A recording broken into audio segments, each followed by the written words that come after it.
Welcome back, everybody. So, previously I have demonstrated to you how you can fight against HTTPS and how you can create redirects for standard HTTP-based websites without the encryption. But the important part is that you know how to bypass, in a way, the HTTPS. Now, lately, people have come up with rather innovative ways to enforce HTTPS, to enforce the encryption. And then came something called HSTS, which basically made this sort of an attack obsolete so long as the web server on the other end had certain configuration set. And now I have configured my web server for HSTS. And this website, www.erminkrepunch.com, this can no longer be accessed via HTTP at all. So here, just to prove it, I'm going to remove the S and I'm going to deliberately request an unencrypted version of the site from a real connection without any proxies or anything in between. I'm just going to go ahead and request a HTTP version of the site. And let me just go ahead and paste this in here and press enter. And you see, it's not going to allow me at all. I'm not going to be able to visit the unencrypted version at all. Now you might think to yourselves, well, why? Why is this a problem? The victim machine is never going to go this far. Well, it doesn't matter if the victim machine has already visited this site and if the browser has been given the expiration time for HSTS. Until that time expires or until it is renewed via some method, it will always request encryption for that domain. It will not be able to access that domain without the encryption.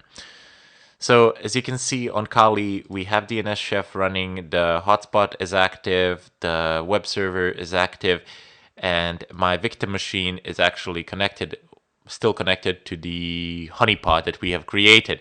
And if I just open up Firefox, and if I go ahead and type in as before, it's gonna start spinning, and it's not gonna get me to where I want to be. It's gonna want HTTPS. I'm not gonna have anything on my fake web server to basically on my malicious web. Well, not malicious, but on my own web server to. I don't have any HTTPS configuration. I have nothing to serve it.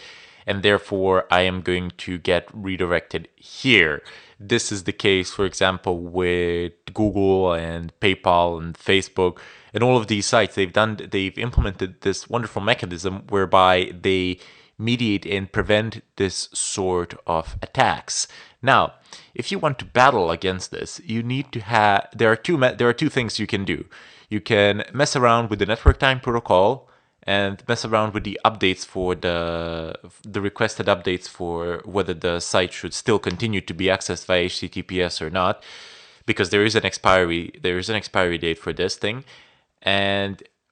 Or you could basically just create your own certificate and then offer it to a person to actually sign the certificate. Most people do. Some don't, but most people click yes. Why? I really don't know, but most people just click yes, sign the certificate, and once they've signed the certificate, you can effectively decrypt all the traffic. Now, let me just go ahead and show you something. My terminal here, this is my web server configuration. If I just clear the screen and I type in cat000default.conf, this is for port 80. So there is no longer, all connections coming in on port 80 will be redirected to the port 443, which is HTTPS. So no more connections on port 80, no more accessing the site via port 80.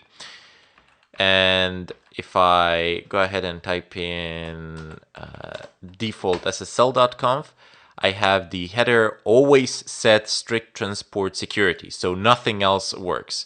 It gives the max age, and this age is passed to the browser, and then the browser will access this domain only via HTTPS for the duration of this period of time. Okay, so in the follow-up tutorial, I'm going to show you how we can fight this. Until then, I bid you farewell.